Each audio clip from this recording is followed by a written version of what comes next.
Radio Côte d'Ivoire, les sports d'ici et d'ailleurs. Le journal des sports. Brice Kouassi. Il est là en très grande forme, Brice Kouassi, bonjour. Bonjour Didier Fandin, bonjour à tous, c'est bien le mercredi, nous sommes le 15 avril de l'année 2020, heureux de vous retrouver, joyeux réveil et bienvenue, vous l'avez dit, au journal des sports, c'est sur Radio Côte d'Ivoire.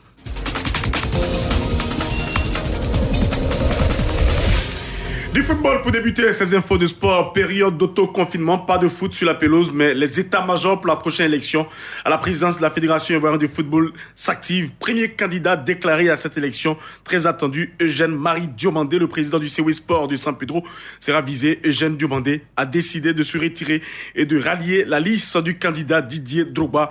Eugène Diomandé, un soutien de poids pour l'ex-capitaine des éléphants qui a également le soutien actif de Anzouan Kakou et de Kone Aboulaye, le président de l'AS Nenguele. Eugène Diomandé a été d'ailleurs nommé coordinateur général de l'équipe de campagne de Didier Drogba. Du côté du candidat Sori Diabaté, on s'active également.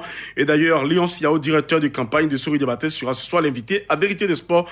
Rendez-vous donc 18h, temps universel sur Radio Côte d'Ivoire. Et puis du football sur le continent, Al Ahly, club le plus populaire d'Afrique sur les réseaux sociaux avec 27 millions de fans cumulés, Twitter, Facebook, WhatsApp et autres. Al Ahly d'Égypte dévance de loin son rival, le Zamalek, 12 millions.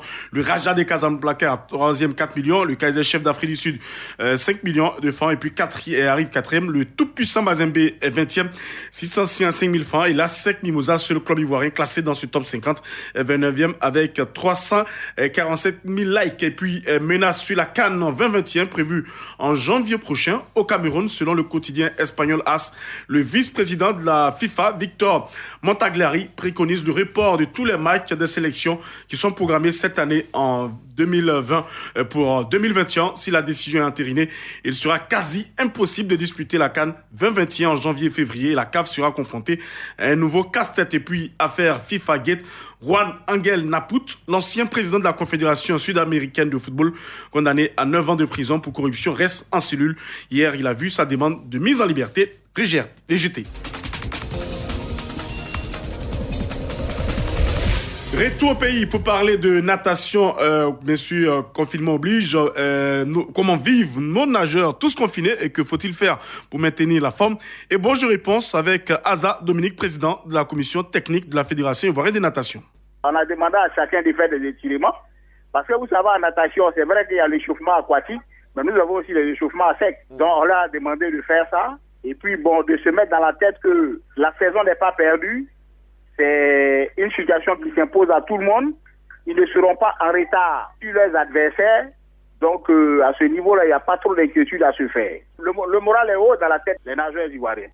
Azad Dominique, président de la commission technique de la Fédération ivoirienne de natation. Et puis parlant des fédérations, la première tranche de la parafiscalité versée. Confirmation hier avec le ministre Dao Poulin, invité de Vérité des Sports, qui nous donne un peu plus de détails sur l'état des travaux des stades pour la CAN 2023 en ce temps de confinement. C'est vrai qu'il y a un impact économique indéniable. Je prends l'exemple simplement du stade de Korogo et le stade en construction à San Pedro dans le cadre de la CAN 2023. Vous savez que ce sont des opérateurs chinois qui étaient partis faire la fête du Nouvel An chinois quand le coronavirus a commencé dans leur pays.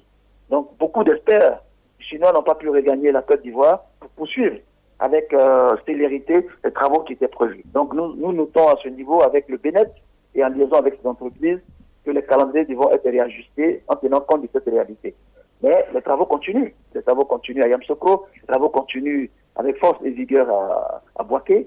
Et les travaux vont bientôt commencer pour la rénovation du stade de Soufou-Douani après l'appel d'offres du mois prochain.